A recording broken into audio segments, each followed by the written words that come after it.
Globally, we delivered our 200 millionth dose to over 100 countries. Tens of millions of Americans became eligible for enhanced protection from a vaccine booster shot. And nationwide, cases and hospitalizations are down more than 50% since September. So a week of important progress and further evidence that President Biden's plan to fight the virus is working. Today, we will focus on our boosters program. First, I'll turn to Drs. Walensky and Fauci to discuss the FDA and CDC decisions this week and the science behind vaccine boosters. Over to you, Dr. Walensky. Thank you, Jeff. Good morning. Let's begin with an overview of the data. As of yesterday, the 7-day daily average of cases was about 73,000 cases per day, which represents a decrease of about 15% over the previous week. The 7-day average of hospital admissions was about 6,000 per day, also a decrease of about 10% from the previous week. And 7-day average daily deaths were about 1,250 per day, a decrease of about 4% from the previous week.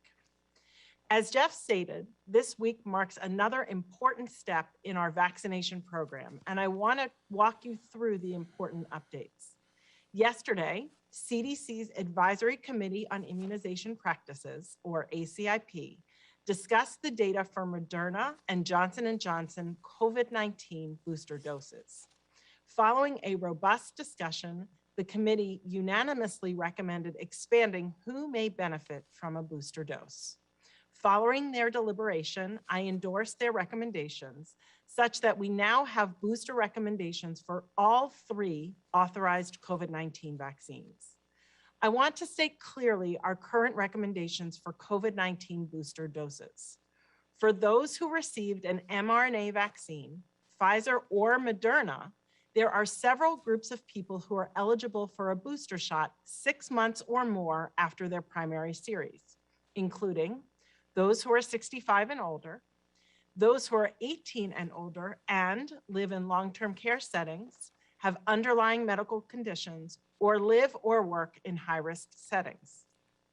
For those who received a Johnson & Johnson vaccine, all people 18 or older who were vaccinated 2 or more months ago are eligible for a booster shot. Now that there are recommendations for booster doses for all vaccine primary series, the next question is, with what? Some people may have a preference for the vaccine type that they originally received because they did very well with their initial series. For all 3 vaccines, this is perfectly fine. And now with 10 months of vaccine experience, some may have an expressed preference for one booster type over another. FDA's authorizations and CDC's recommendations now allow for this type of mix and match.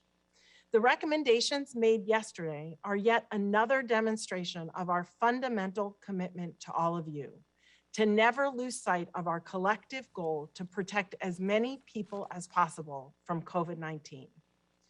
All 3 COVID-19 vaccines authorized in the United States are extraordinarily safe, as demonstrated by the over 410 million vaccine doses already given.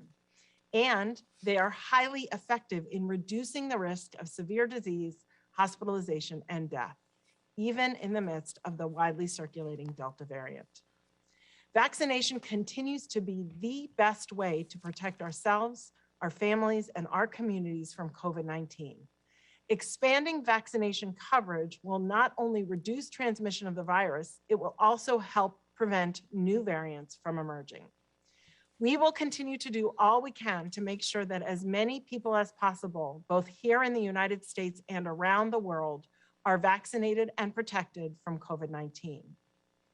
As you have heard me say before, we will not boost our way out of this pandemic, and no vaccine, even a boosted vaccine, provides 100% protection. So even after you boost, it remains important for us to remain smart about our prevention strategies while we still have over 93% of our counties with high or moderate community transmission. Currently, around 64 million Americans remain unvaccinated, leaving themselves and their children, their families, their loved ones, and communities vulnerable. If you have not yet been vaccinated, I encourage you to take the time to get the information you need to make the decision to get vaccinated. Thank you. I'll now turn things over to Dr. Fauci. Thank you very much, Dr. Walensky. What I'd like to do over the next few minutes is underscore some of the science behind what you've just heard from Dr. Walensky. If I could have the first slide. We'll talk about the mix and match boosting data, some follow-up recent data from Israel, and just a mention of the recently announced BioNTech Pfizer phase 3 trial. If I could have the next slide.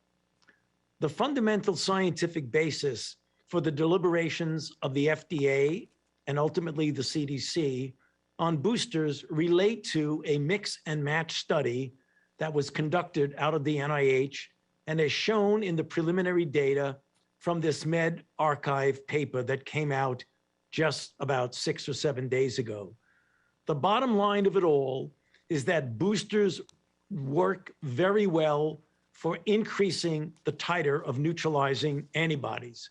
In this study, which was a 9-grid study, matching a particular vaccine product against 3 others in a boost, homologous boosts increased the titers anywhere from 4 to 20-fold, and heterologous boosts increased the titer anywhere from 6.2 to 76-fold.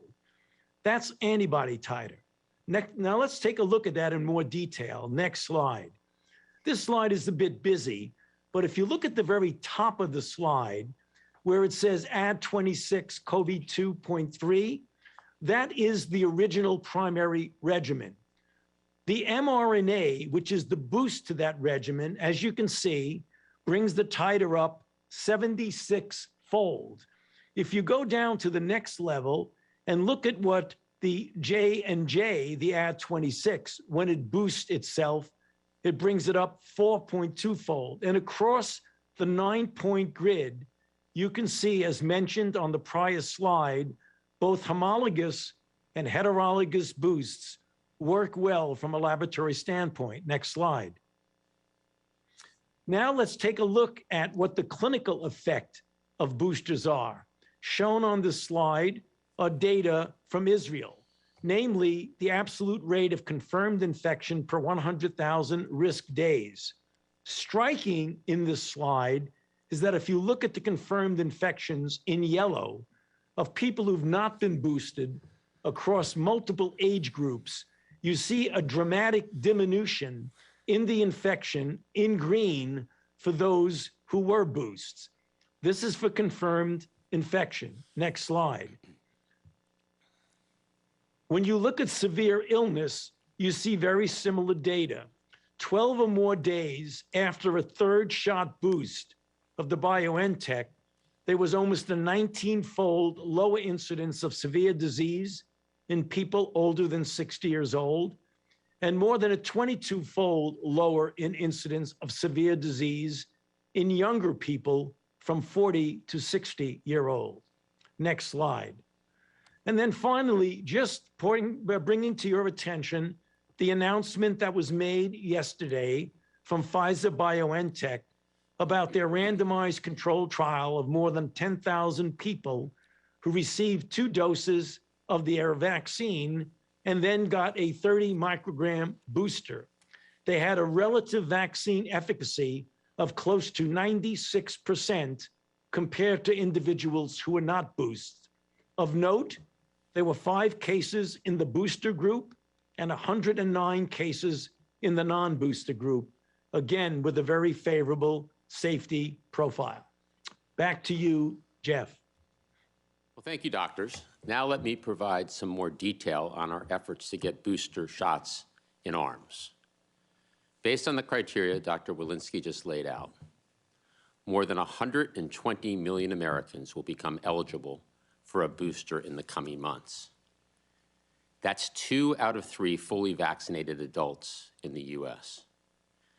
This includes over 60 million vaccinated with Moderna and J&J, on top of the 60 million vaccinated with Pfizer. Importantly, of that total of 120 million, about 70 million are eligible now, as of today. Booster shots provide enhanced protection and are a significant step forward in our fight against the virus.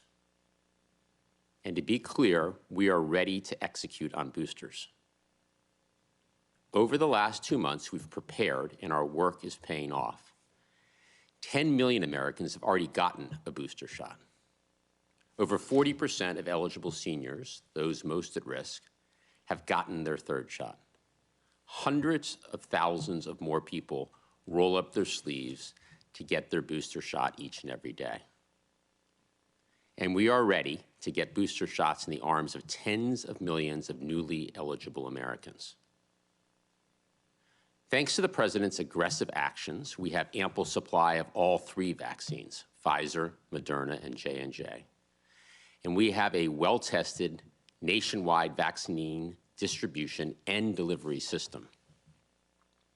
Boosters are free, no insurance or ID required, and getting a booster is easy and convenient. In fact, boosters are available at over 80,000 locations across the country, including more than 40,000 local pharmacies, as well as thousands of doctors' offices, community health centers, rural health clinics, and community-based vaccination sites. 90% of Americans live within 5 miles of a vaccine site.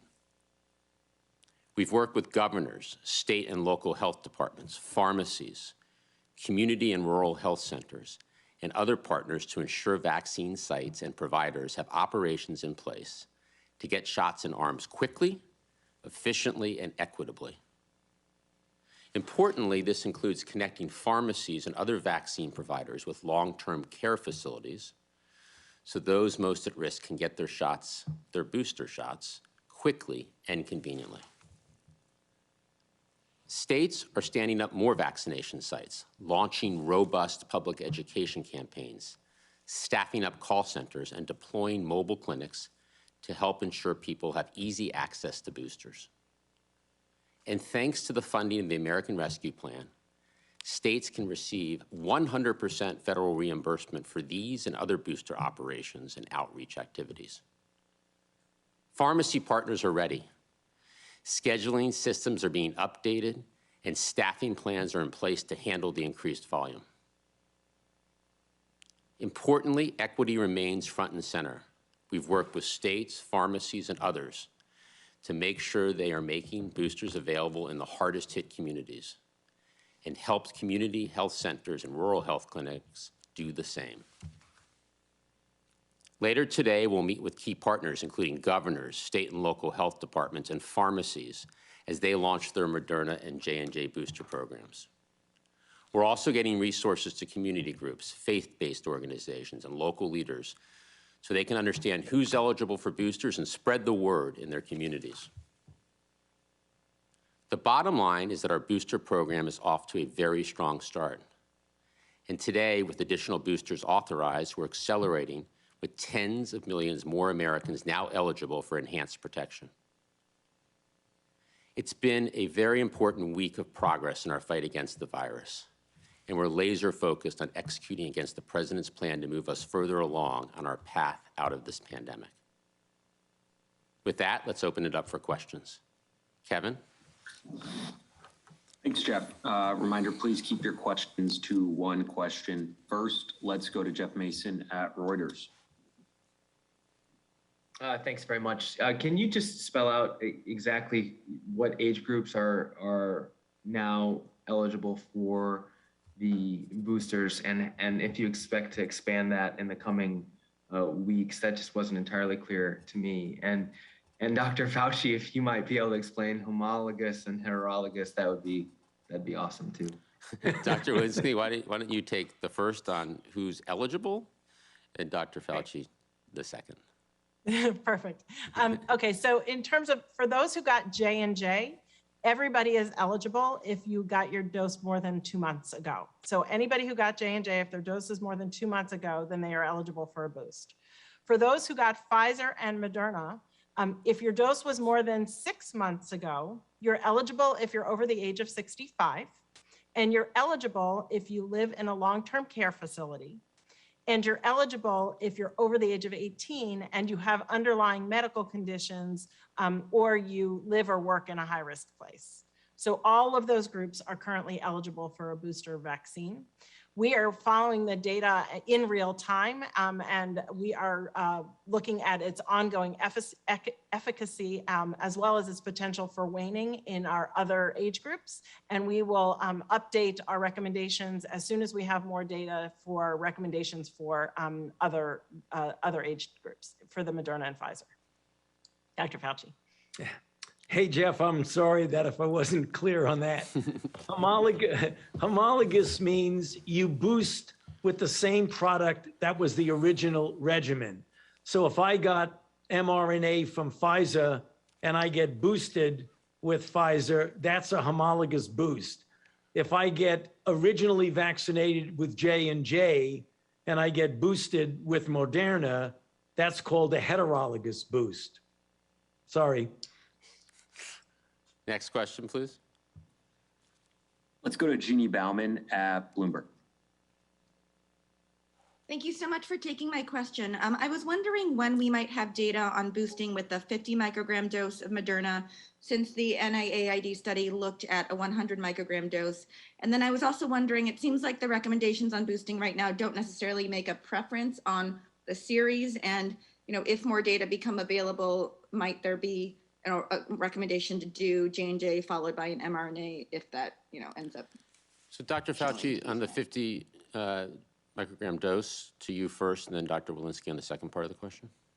Yeah, right now, the data that we got was the 100 microgram dose. The company itself is submitting data on the study that they did on 50. I'm not sure exactly when that's going to be able to go to the FDA for regulatory approval. Maybe Rochelle knows better, but I'm not quite sure when that's going to happen, Rochelle.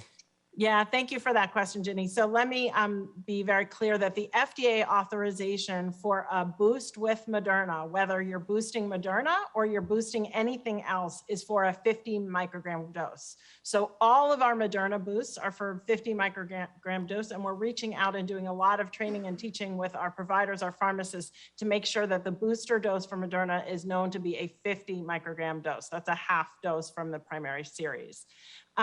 With regard to your question for preference, we will not articulate a preference. My understanding is that most people will have done largely well with the initial vaccine that they got and may express a preference very much for the original vaccine series they got, having done very well.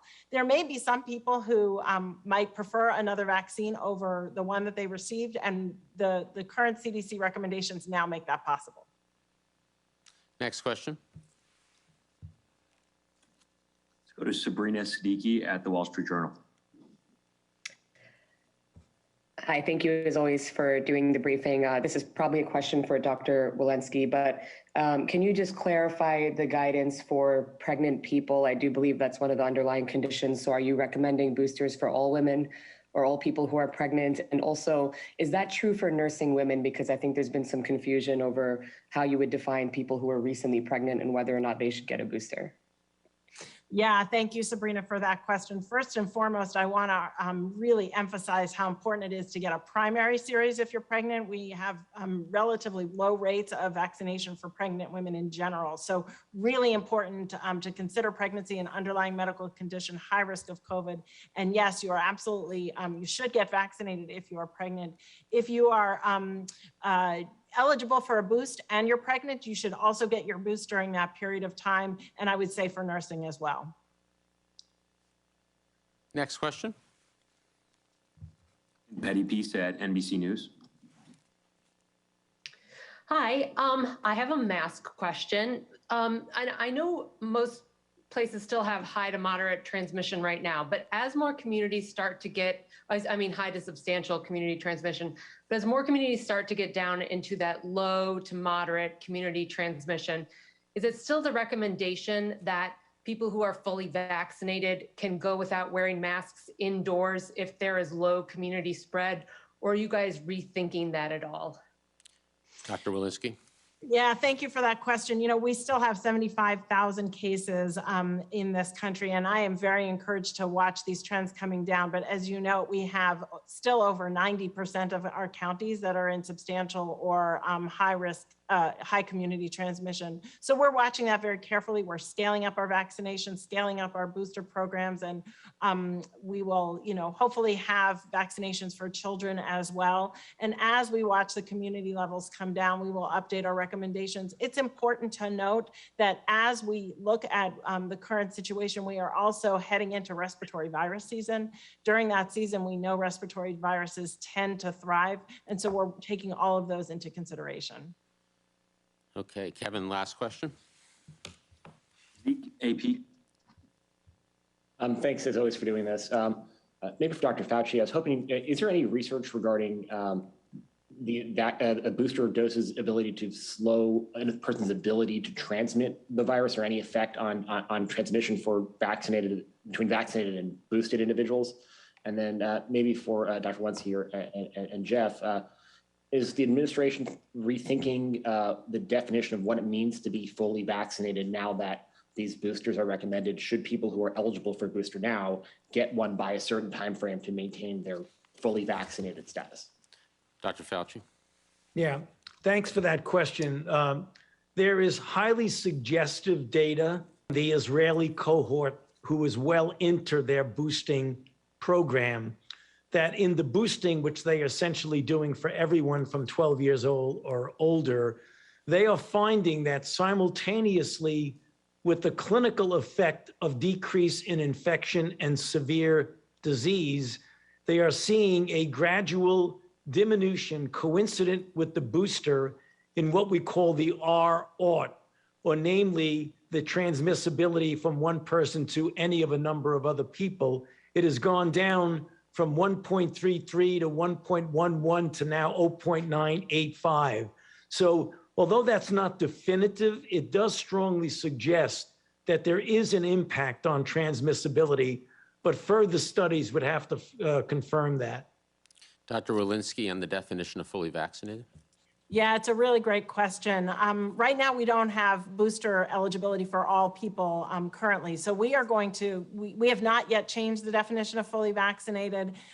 We will continue to look at this. We may need to update our definition of fully vaccinated in the future. But right now, what I would say is if you're eligible for a booster, go ahead and get your booster, and we will continue to follow. And the current CDC definition, Dr. Walensky, is 2 doses of an mRNA vaccine and 1 dose of J&J, correct?